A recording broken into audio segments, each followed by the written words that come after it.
apples, mangoes, and orange. And a twist of math, classic fruit salad from Cat. Ready to dig in. A fruit seller has sold a total of 187 fruits, consisting of apples, mangoes, and oranges. The number of apples and the number of apples and mangoes are in the ratio 5:2. After she sells 75 apples, 26 mangoes, and half of the oranges, the ratio of the number of unsold apples to the number of unsold oranges becomes 3:2. The total number of unsold fruits is, okay, let's solve this one.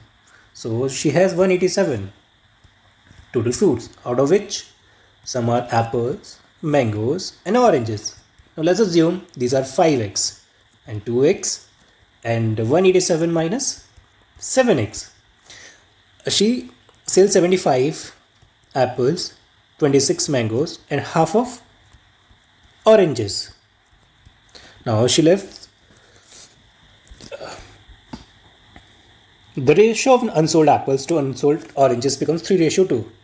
Unsold apples. Now unsold apples will be 5x minus 75 and number of unsold oranges becomes 187 minus 7x. Let's break this 2 to numerator. This has become 3:2. Now let's solve this one. So 20x. Now this will be 300 and that is equal to 3 7 21, 3 8 24 26, 3 1 and 5. So 21x. Now 21 will be equal to 41x and this is 861. X would be equal to 2 and 21. So the value of x is 21. Now they're asking for the total number of unsold fruits. Now unsold fruit will be apples, that is 5x minus 75. When we put the value of x over there, we get 105 minus 75, that is 30. Number of mangoes that are unsold, so 2x minus 26. So 42 minus 26, that is 16. Now 187 minus, that's the number of oranges which are unsold, 170 minus 7x by 2. When we put 7x, the 21 in the place of x, we got 187 minus 147 by 2, that's 40 and 20. When we add all the numbers, we got 56. So the total number of unsold fruit will be 56. So moral of the story, sell fruits, not your lodging, keep it juicy. Let's see this question. In September, the incomes of Kamal, Amal and Vimal are in the ratio 8:6:5. They rent a house together and Kamal pays 15%, Amal pays 12% and Vimal pays 18% of their respective incomes to cover the total house rent in the month. In October, the house rent remains unchanged while their incomes increases by 10%, 12% and 15% respectively. In October, the percentage of their total income that will be paid as a house rent is nearest to what? So income based percentage sharing layered with changes over time. This CAT question checks your ability to compare dynamically. So let's see that. Kamal, Amal and Vimal.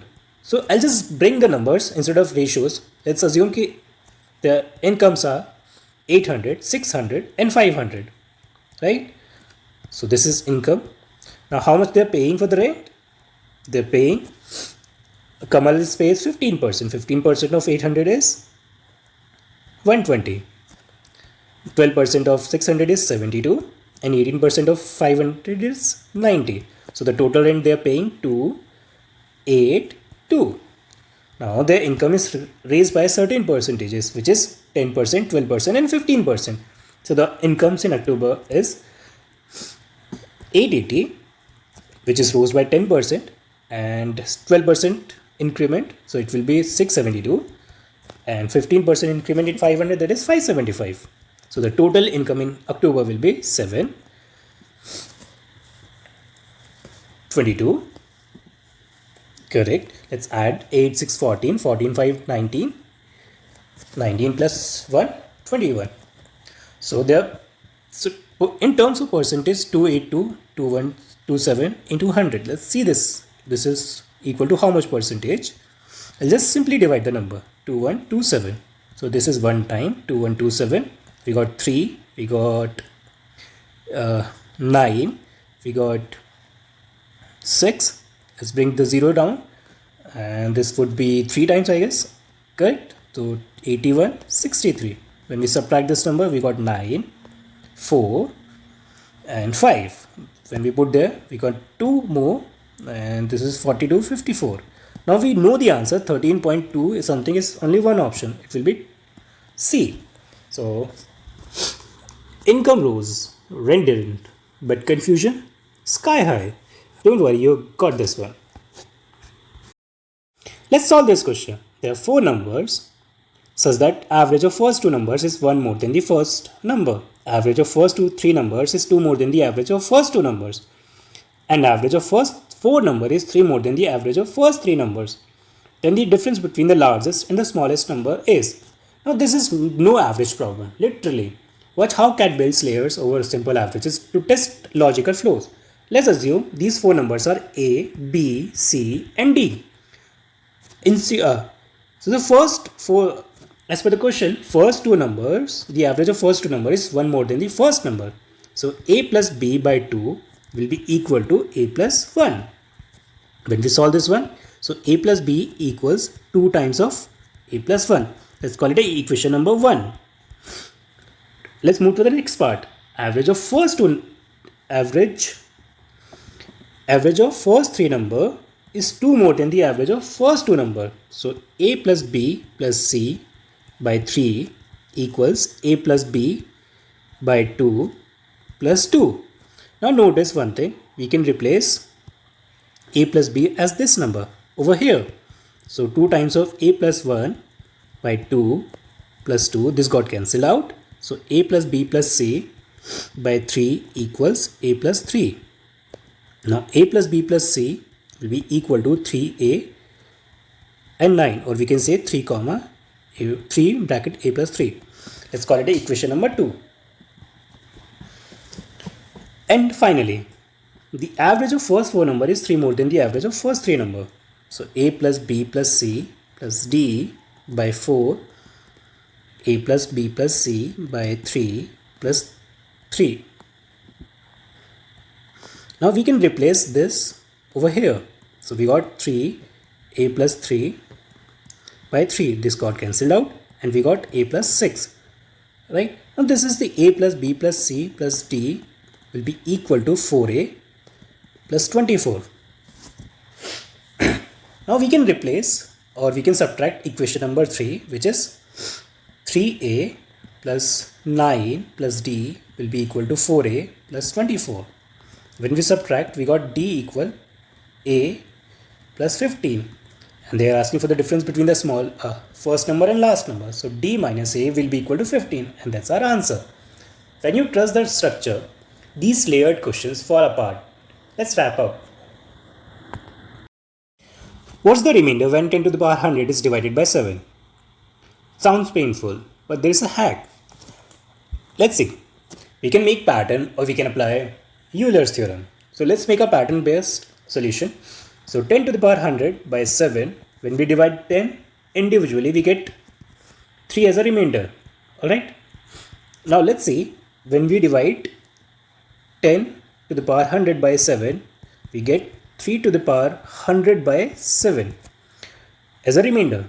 Now think for bigger picture now. 3 to the power 4, or we can say 3 to the power 3 to the power 33 multiply 3 by 7. Now this will make 27 to the power 33 multiply 3 by 7.